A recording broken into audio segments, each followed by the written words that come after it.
Hello everyone, myself Sai Prasad, a lecturer in the Ahmedabad High School and the Junior College. Welcome to the series of the lectures of Intermediate First Year Chemistry. We have started our discussion with atomic structure. In this chapter, we started our discussion with the basic experiments on subatomic particles. Then we have studied different models, right? In the previous session, we have discussed the few concepts of the failures and success of Bohr's atomic theory, right? From that, there are few scientists who extended their research in finding the axial structure and the properties of an atom.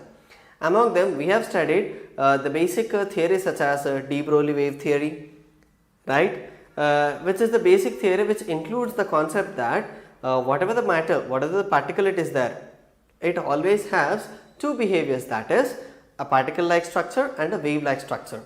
Isn't it? That is the main concepts of dual behavior of a matter, isn't it? From that only we learn that lambda is equal to h by p kind of things, isn't it? Similarly, with the extension of that, few other scientists, I mean not only de Broglie but also Heisenberg, he gave a theory that is uncertainty principle. What did he want to tell in uncertainty principle? He is telling that whatever the particle is there or whatever atom it is there, he is clearly telling that its position and momentum cannot be defined simultaneously, right? Then how to find its structure, how to find its particle's position in an atom? To define that, the Heisenberg with the Schrödinger, he modeled a quantum mechanical model, right? What is this model actually? Why it is used, where it is used, right? We have seen the different models such as Bohr, Rutherford and everything. They describe about the basic structure of an atom, how our atom looks. Here, a quantum mechanical model, it always rotates about the movement of a particle, right? It is not constrained to a particular atom or a hydrogen or kind of things. It is in general, that is, this quantum mechanical model accounts to only a microscopic particle such as the subatomic particles such as electron, neutron, proton or kind of things. Okay. Do we have any theory for macroscopic elements? Right. Not in chemistry, you can consider it as physics. Right. In classical mechanics, we have a theory that is Newton's laws. Right. Can we apply those Newton laws to electrons? Can we? We can't, right? In the last Heisenberg itself, he tells that Heisenberg principle is purely for microscopic elements, he cannot explain macroscopic. And he also tells that an electron, whatever it is, if someone tells the electron moves in a particular path or some trajectory, it can form, right? Heisenberg proved that it is not a theory which is compatible to a Newton's laws. Yes or no? That's why in counter of Newton laws in a macroscopy, there should be a theory in the microscopic level, right, in order to know the movement of subatomic particles or microscopic particles, right? That is a quantum mechanical model. What is this quantum mechanical model explaining? What is the importance of that? See here, we already told where the quantum term comes, right? What is the need of this quantum? We already discussed in Planck's quantum theory that whatever the energy is being released, that energy is being released in terms of a quantities, right? It is not released at a time, right? The energy itself can have certain values, which means the whole energy is segregated into quantized energy levels, isn't it? That is what from the basic they have modeled this quantum mechanical model. Even they got the Nobel Prize for this also, right? What is the importance of that? The first postulate they tell that whatever the energy of electron is there, it will have, I mean it is being quantized. What do you mean by the term quantized? That is energy, the whole energy will not have fixed energy, it will be quantized, which means each energy will have certain value, right? Whether it is even or full E or half E or double E kind of things. Okay, each an energy level will have a certain value. Okay, the next thing is whatever the energy levels are there, those will have, those levels are nothing but the solution of Schrödinger wave equation. What is the Schrödinger wave equation? Right? Before going into that, let us discuss one more thing about quantum is one simple comparison. In classical mechanics we have Newton's laws, right? Similarly in microparticles kind of theory we have a mechanics called as quantum mechanics.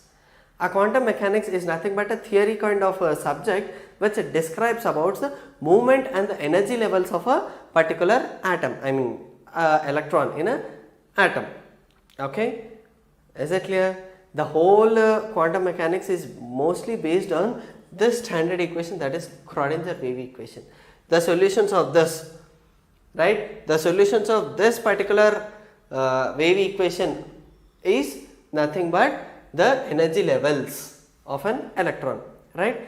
What is this equation? This equation is nothing but we can see here, this is dou square psi by dou x square. Dou is partial differential equation, you will study in the higher class again. This is a second order partial differential equation of, of a variable psi. This is psi, this variable. Okay, what is that psi? See here, let me read this equation. This is dou square psi by dou x square plus dou square psi by dou y square. This is dou square psi by dou z square plus 8 pi square m by h square into e minus v into psi equal to 0. This whole thing can be simplified and written in the form of h bar psi is equal to e psi. What is this h bar or h cap? This h cap is nothing but Hamiltonian this is a mathematical operator, Hamiltonian, that is given by minus h square by 8 pi square m dou square by dou x square dou square by dou y square dou square by dou z square plus v. Okay, what is this psi? This dou and everything you will study in the mathematics in the higher classes. That is, it is a partial differential equation of second order. Okay, and what is the psi? A psi can be defined as a wave function. What is a wave function? Okay, you will have in your further class in physics you will have this kind of explanation, that is, for example, if there is some dielectric, if an electron is moving, okay, it has to move in a particular density, it should move in some particular value, in a particular vacuum, right? We are telling that this quantum mechanics concept is purely based on the theory, that is, a particle, a matter can have dual behavior, that is, it can behave as a particle and it can act as a wave. What is this wave? Right? See here, this wave will have a particular function, whether it is sine wave function or whatever function, sine or exponential or whatever. Right? Initially, if we assume it to be sine wave function, it is moving in a particular medium 1. It has to cross through this dielectric and it has to move through this medium 2, and again it will pass through again same medium 1. Okay, well, this particle will have the same wave properties in this medium and this medium, right? It may have, it may not have, right? See here, it can lose its energy, again it cannot go to the same, again it will travel in the same frequency. Is it clear? Is it following the same wave-like property in this? No, right? To study this kind of theories and this kind of passing from one to another wave of a particle, the wave function is being described. The wave function is nothing but it includes all the information about this wave, right? Whether it is being passing in which medium, what is its speed, what is its amplitude, right? What is its energy? That's what. The electron's information is always in its orbital's wave function. What is this orbital? Right? Once again let me tell, whatever the wave it is there, it is the particle's movement, right? This particle, it is moving in this particular wave, it will have a fixed wave function in this medium, right? It will move in this path only.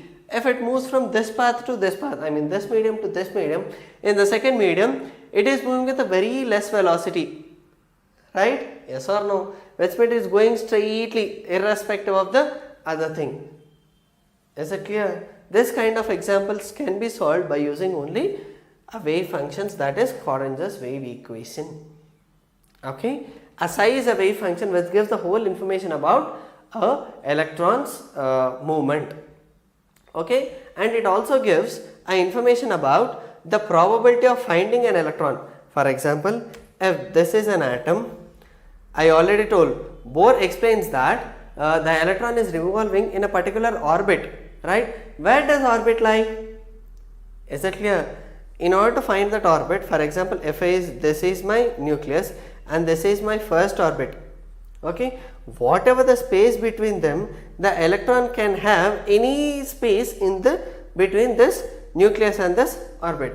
Is it clear? The electron can revolve in any space, right? It can have any orbit, for example this or whatever below this orbit. Okay, this whole space is called as orbital. Is that clear? We can find the electron in any value of the space. Is that clear? Which means the probability of finding an electron in an orbit or in an atom is called as orbital. Okay, that probability of finding an electron in an orbital is always proportional to pi square. Sorry, psi square. Is it clear? Hope you can understand. What is psi here? Psi is nothing but the wave function. What is a wave function? A wave function is simply an equation. You can write it as an equation which includes the whole information about the electron's energy. Is it clear? Did you understand the Schrodinger wave equation? Right? There is no need of remembering the derivation of this. You can remember the equation itself. Is it clear? Based on this, after this, we already discussed that Bohr gave the information something called as, he gave the information about size and energy. From that, again this Heisenberg and Schrodinger, these people are telling that an electron can have a quantum like structure, right? And they are telling that everything is dependent upon its wave function, isn't it? Which means based on this wave function, we can define where the position of an electron it is. Is it clear? Which means the finding of an electron within the atom, which means the orientation of electron we can define from this, isn't it? Which means where the location of electron within an atom. Is it clear? Based on these theories, we can classify the whole thing into quantum numbers. What are those quantum numbers? Let's see now. Quantum numbers. Why do we need quantum numbers? Tell me. We have seen the different information, that is an electron is revolved like this, an electron might be in this place, or electron moves in this, right? To define everything or the whole thing is written together, that is nothing but our quantum numbers. That is, it gives the information about of an electron or an atom in different ways. What kind of information does it give? What are the things and what are the different values for each information? Let's see that. The first information, or else we can tell it that the first quantum number, that is principal quantum number. The name itself gives that it is one of the most important thing, right? A principal quantum number is actually proposed by Niels Bohr, right? What is this Niels Bohr? He is telling that, right? This is nothing but the information given in his Bohr's atomic model. What is the information that he gave? He gave the basic information about its energy, right? How can we say? We have studied that the energy of an electron is being released or absorbed when it jumps from higher to lower or lower to higher, isn't it? Is it not the information we have to get, isn't it? And he also gave the fixed formula of a radius of an nth orbit, and he also gave the formula for energy of an nth orbit, isn't it? Which means he gave a clear-cut information about the size and energy, right? He gave the information about size of an orbit and energy of an electron of whatever the orbit it is, right? Here the n represents the number of an orbit, right? Whether it is the first orbit or second orbit or third orbit and so on. Is it clear? That is what he is telling. What is the first quantum number? Principal quantum number. What is it? The principal quantum number, whenever they ask you the question, you have to write like this. The first point is, it is proposed by Niels Bohr, okay? And the second thing is, it is generated by n, and it can have the values of 1, 2, 3 and so on, okay? And what is the significance of that? It gives the information about the size of an orbit and energy of an electron, isn't it? Hope you remember the energy of an nth orbit and radius of an nth orbit formulae. Okay, we have seen the values for this hydrogen atom also in our previous class. Okay, now see here, the next quantum number, it is azimuthal quantum number, right? It is also called as angular quantum number. Why it is called as angular? Because it gives the actual rotation or the actual area in which the electron lies. Now see here, it gives, angular momentum, angular quantum number, it is given by Sommerfeld. Okay, it is proposed by Sommerfeld and it is denoted by small l. What are the values can L have? L can have the values of from 0, 1, 2 and so on up to n minus 1, just a value less than this principal quantum number, right? And it gives the significance that he defined the three-dimensional shape of an orbit. Okay, he actually tells what is the shape of an orbit, okay, how the orbit is going to be, right? As Bohr defined, the orbit can never be in the spherical shape because the electron can be in the same space, or it can move to the higher space, or it can move to the lower space, right? For example, if my electron is very near to the nucleus, it can have very less shape, right? Is it clear? It can have in a spherical shape, or it can have something like an elliptical shape, right? Actually, he describes elliptical orbital, right? For example, if an orbit is, if an electron is, if a nucleus is like this, it can have a shape initially like this, right? After some time, it can have a shape like this based on its electrical energy, right? If there is some energy from outside which is attracting this side, it can have like that. Is it clear? Which means he gave Bohr-Sommerfeld elliptical orbital, elliptical atomic theory also. Okay, and he defines the three-dimensional shape of an orbit. Three-dimensional is whether the orbital is in spherical shape or in some other shape, or it is moving in some different path. Okay, that's the thing. What is the second one? Second is azimuthal quantum number, or it can also be called as angular momentum quantum number also, or simply angular quantum number. Okay, because it is based on the quantum number of angular theory. That is, in the Bohr's theory we saw that 2 pi r is equal, that is mvr equal to nh by 2 pi, isn't it? From that only we discussed one example that it can have different shape, right? For example, it can have bounded and not bounded, right? We discussed the example, right? It is being proposed by Sommerfeld, denoted by L. It can have the values of 0 to n minus 1, and it defines the three-dimensional shape of an orbit, or it gives the information about shape of an orbital. Is it right? These are the four different points. For example, he also defines different shapes. That is, he defines s orbital, p orbital, d orbital and f orbital, right? You would have known about those things, but again we will discuss in the next session. As of now, for s orbital the value of L is 0, p is 1, for d is 2, for f is 3. Remember these values. Why did he give? Let's discuss again. Now see here, magnetic quantum number. What is this magnetic quantum number? It is being proposed by Landy and it is denoted by ML, M suffix L. Okay, and it can have the values of minus L to plus L. Okay, for example, let us take it for P. Okay, for P the value of L is 1 and ML can have the values of minus 1, 0 and 1. Okay, and what is the information it gives is, it can have, it gives the information of orientation of orbital in space. What do you mean by the term orientation? Orientation is how the orbital is being arranged, okay, whether it is in the spherical shape. For example, for s orbital, if it is 0, what will the value of ml? It will have only one value, that is 0, right? If it is p, it can have minus 1 to 1. If it is d, it can have minus 2, minus 1, 0, 1 and 2. Okay, if it is f, it can have from minus 3, minus 2, minus 1, 0, 1, 2, 3. Maximum it can have the values of 2 12 plus 1 values, right? For example, if it is D, for D, L is 2. 2 to the 4 plus 1. Do it have the 5 values? Isn't it? Is it clear? That is how we have to calculate the values of Mn.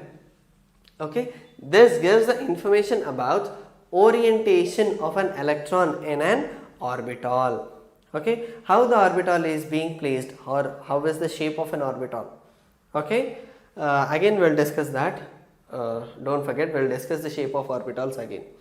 And the last thing is spin quantum number. Okay. Spin quantum number, it is being proposed by Allenbeck and Gauss-Smith, and it is denoted by either m suffix s or simply a s.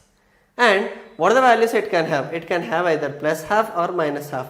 Plus half, it indicates clockwise spin. For example, if there is the spin, if there is the electron, it will spin in the clockwise direction, right?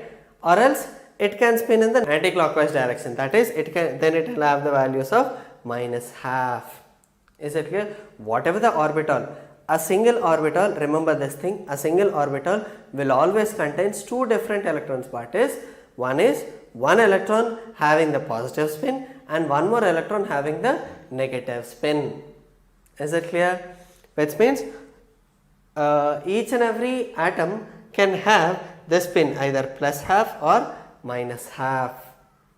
Is it clear? Which means it gives the information about spin of electron around its own axis, whether it is spinning in the positive clockwise direction or in the anti-clockwise direction. Is it clear? These are the different quantum numbers. What are those? Principal quantum number, azimuthal quantum number, magnetic quantum number, spin quantum number. Okay. Even if they ask for 8 marks also, you can expand it and write for 4 points. First, second, third and fourth. 1 point will be proposed by, one is denoted by, one are the values and one more is its significance. Okay. Is it clear for today? We have started with the definition of what are the different subatomic particles, then different models and theories, then the Bohr's theory. Again from that we discuss a few success and failures. After that, till quantum numbers we have come. Okay. Let us discuss a few more properties or a few more theories of an atom in our next session. Okay. Is this clear? Done. This is for today. Let us meet in the next session with a more discussion about atomic structure. Okay.